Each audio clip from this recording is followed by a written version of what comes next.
अंतरराष्ट्रीय राजनीति में कुछ अनलिखे नियम होते हैं, कुछ सीमाएं होती हैं और कुछ बातचीत ऐसी होती है जो कभी भी पब्लिक नहीं की जाती है।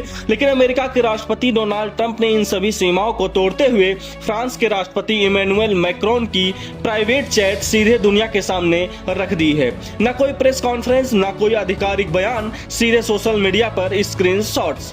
और इस एक कदम ने अमेरिका और यूरोप के रिश्तों में भूचाल ला दिया। आज के वीडियो में हम जानेंगे मैक्रोन की चैट में ऐसा क्या था, ट्रंप ने इसे लीक क्यों किया, ग्रीनलैंड को लेकर अमेरिका और यूरोप आमने सामने क्यों है और क्या ये नाटो और पश्चिमी गठबंधन के टूटने की शुरुआत है।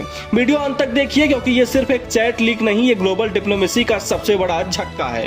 दरअसल डोनाल्ड ट्रंप ने अपने social media platform truth social पर एक पोस्ट किया। पोस्ट में लिखा था फ्रांस के राष्ट्रपति इमैनुअल मैक्रोन का नोट और इसके साथ ही एक टेक्स्ट मैसेज का स्क्रीनशॉट। इसका मतलब बिल्कुल साफ था, ये दो राष्ट्राध्यक्षों की निजी बातचीत थी। डिप्लोमेसी में ऐसी बातचीत को पवित्र माना जाता है, लेकिन ट्रंप ने उसे पब्लिक मंच पर डाल दिया। मैक्रोन के मैसेज में लिखा था, मेरे दोस्त, सीरिया पर हम पूरी तरीके से एक मत हैं, ईरान पर हम मिलकर बहुत कुछ कर सकते हैं, लेकिन मुझे समझ नहीं आ रहा कि आप ग्रीनलैंड को लेकर क्या कर रहे हैं। लेकिन इस एक लाइन में तीन बड़ी बातें छुपी थी। सीरिया पर अमेरिका फ्रांस की सहमति, दूसरी ईरान पर साथ काम करने की इच्छा और तीसरी ग्रीनलैंड को लेकर सीधी असहमति। यहीं से कहानी गंभीर हो जाती है। ये चैट सिर्फ एक राजनीतिक राय तक नहीं सीमित है। मैक्रोन ने इसके आगे लिखा, मैं डाउस के बाद पेरिस में G7 बैठक आयोजित कर सकता हूं।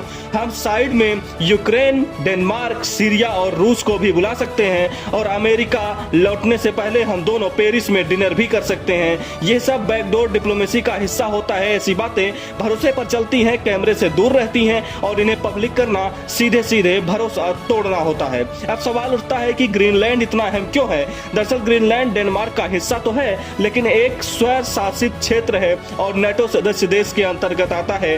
ट्रंप लंबे समय से कह रहे हैं कि ग्रीनलैंड अमेरिका की सुरक्षा के लिए है। ट्रंप के तर्क है कि आर्कटिक क्षेत्र में चीन और रूस की बढ़ती मौजूदगी, सामरिक सैन्य लोकेशन, दुर्लभ खनिज संसाधन और अमेरिकी राष्ट्रीय सुरक्षा। लेकिन यूरोप का जवाब है कि ग्रीनलैंड कोई प्रॉपर्टी नहीं है जो बेची जाए। अब आते हैं सबसे बड़े धमाके पर। ट्रंप ने ऐलान किया कि 1 फरवरी 2026 से अगर ग्रीनलैंड पर समझौता नहीं हुआ तो अमेरिका 10% टैरिफ लगाएगा। Denmark, Norway, Sweden, France, Germany, United Kingdom, Netherland और फिनलैंड पर। ट्रंप का तर्क है कि अमेरिका दशकों से यूरोप की सैन्य सुरक्षा करता आया, मतलब साफ है, सुरक्षा दी है, अब कीमत चुकाओ। सबसे चौंकाने वाली बात यही रही कि व्हाइट हाउस ने यह कहने से इनकार नहीं किया कि ग्रीनलैंड को बलपूर्वक लेने का विकल्प पूरी तरीके से खारिज नहीं है। यानी नाटो सहयोगियों के खिलाफ सैन्य विकल्प की बात, यही वजह है कि यूरोप में इसे अभूतपूर्व संकट माना जा रहा है। अब एक और खुलासा होता है। ट्रंप ने नॉर्वे के राष्ट्रपति को मैसेज लिखा, यह मुझे केवल शांति के बारे में सोचने की कोई बाध्यता महसूस नहीं होती है।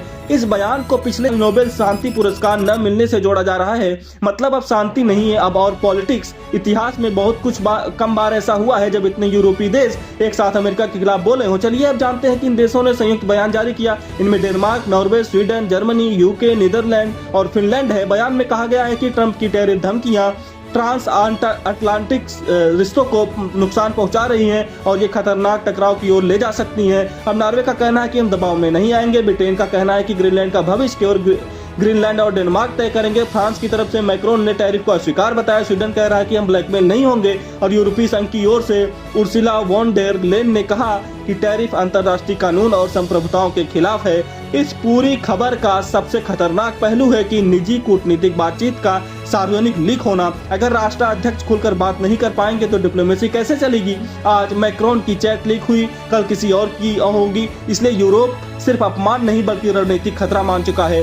खैर, ये सिर्फ एक ग्रीनलैंड की खबर नहीं है, ये टकराव है ताकत बनाम गठबंधन का, अमेरिका फर्स्ट बनाम सामूहिक सुरक्षा का और पूरे वर्ल्ड ऑर्डर बनाम आक्रामक राजनीति का।